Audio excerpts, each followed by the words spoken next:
Hello everybody, my name is Taylor Jasinski and I teach high school English at East Stroudsburg Area School District. So, a little bit about me. I am in the Gifted Education Master's degree at Millersville University. I am in my last 3 classes of the class, so I just have to do my specialty courses, which is why you see me here now.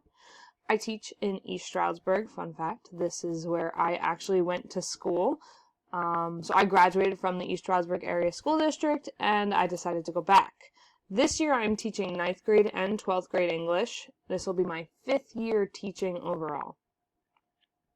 I also coach middle school and high school girls soccer. This is an awesome experience that I love having. The girls are just so fun, and it's so fun to get involved in their life in a different way rather than just knowing them as students.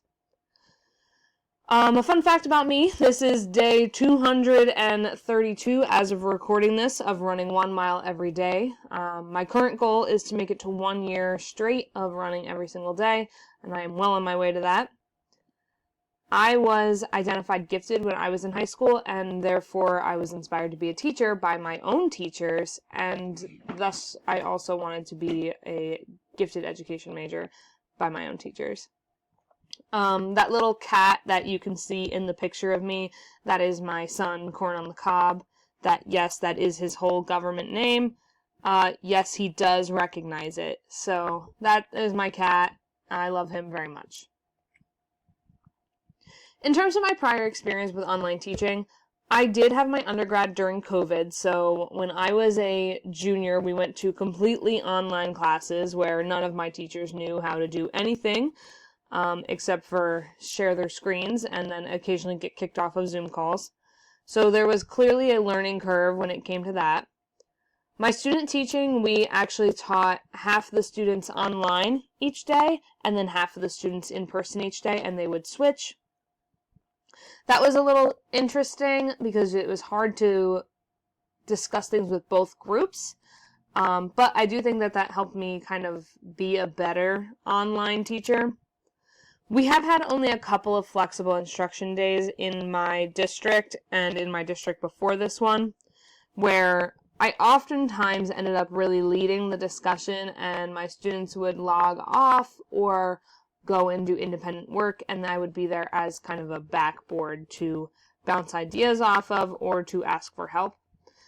And literally my entire master's degree has been online, with vastly different experiences, some professors requiring us to have actual meetings online where we see each other, or where we are able to just kind of discuss with each other in discussion forums.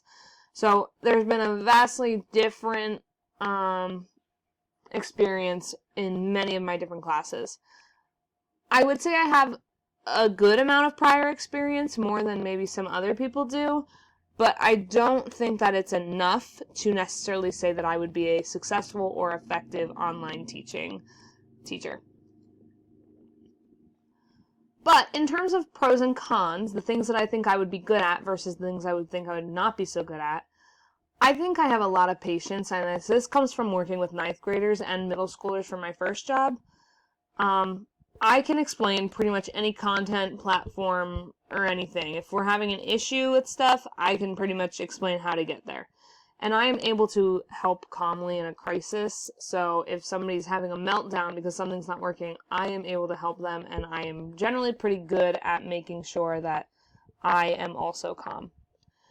In terms of flexibility, once again, I teach freshmen. They are never on time with anything. I am already pretty good at being flexible when it comes to assignment due dates, as long as my student is communicating with me, allowing for redirection, and allowing people to kind of discuss the things that interest them.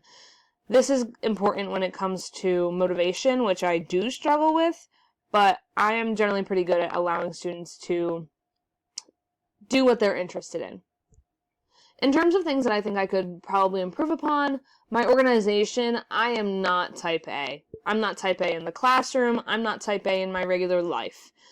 But a lack of familiarity with the online tools, both my lack of familiarity and my students' lack of familiarity, can really lead to some bad organization habits where I'm just kind of throwing things places and hoping my kids see it.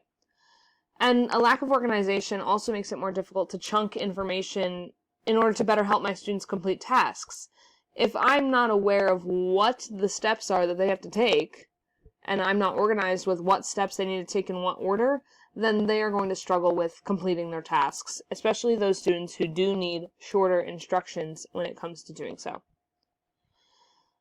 I struggled with putting passion down as a con, not because I don't have a passion for teaching or for helping students learn. I love that part of my job. In fact, it is pretty much most of my job and my favorite part. What I don't have a passion for is motivating students. I am a big proponent of if you wanted to, you would. And so motivating students for me seems kind of silly almost, because realistically the motivation is to get the grade. And in their actual jobs, it is to get their paycheck and continue to have their job. And I think that there are ways of motivating students that can be detrimental to them.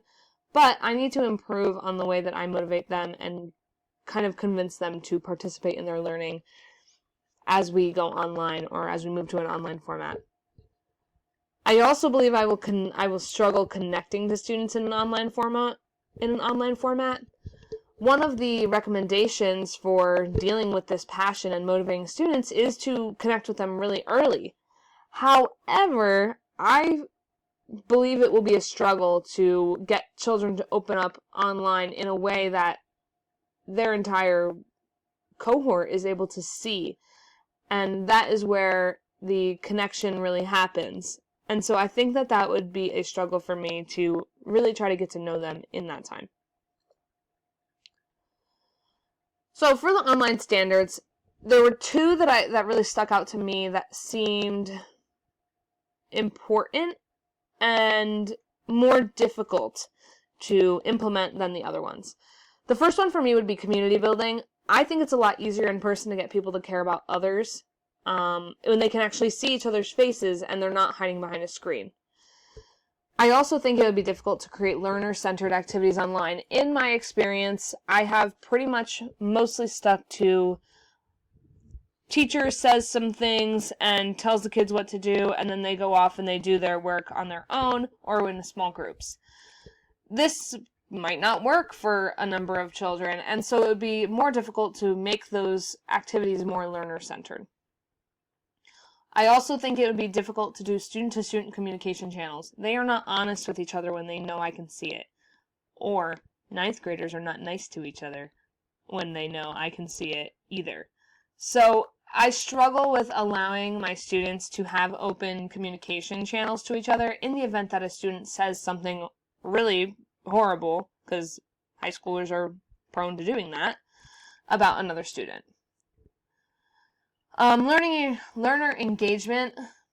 There's a couple of things here that I thought were important because I'm such a big proponent of letting the children do what they want and kind of having consequences for those things. In terms of learner engagement, the agency is really, really important to me. That they have agency to do things that they want to do, but also that they are using that agency to make the correct decision.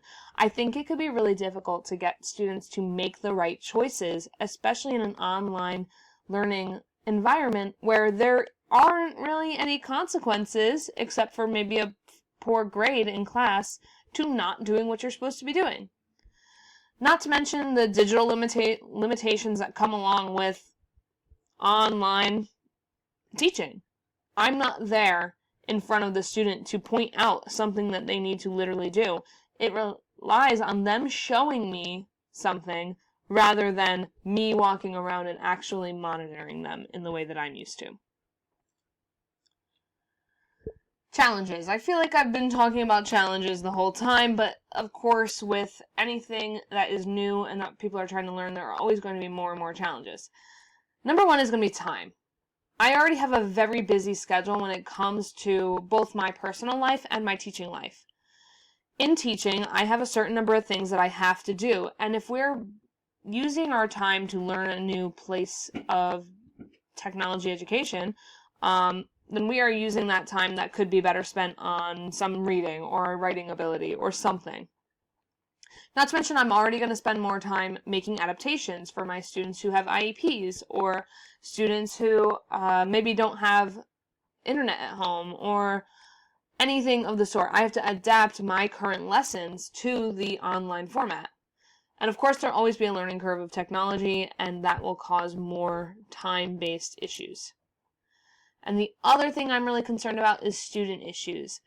Discipline. What do I discipline children for if they are being rude to each other online, if they're not completing their work, if they are lying to me and submitting plagiarized work? I have no way of proving that they are doing these things if they are just simply online and there isn't a larger kind of audience to see that. Completing work. How do I make the students complete work? I spend half my day redirecting children to do the things that I asked them to do, or reiterating my instructions. How would I make that work? And then, of course, motivation. The idea that I have to motivate them to participate in class and get the grade that they need. Overall, I think that this is going to be a really great learning experience for me, having this class and working with all of you to get better skills and better resources to use when we do eventually go online for things like snow days and things like that. But I look forward to learning from everybody and getting to communicate with everybody and building our own online learning opportunities. Thank you very much.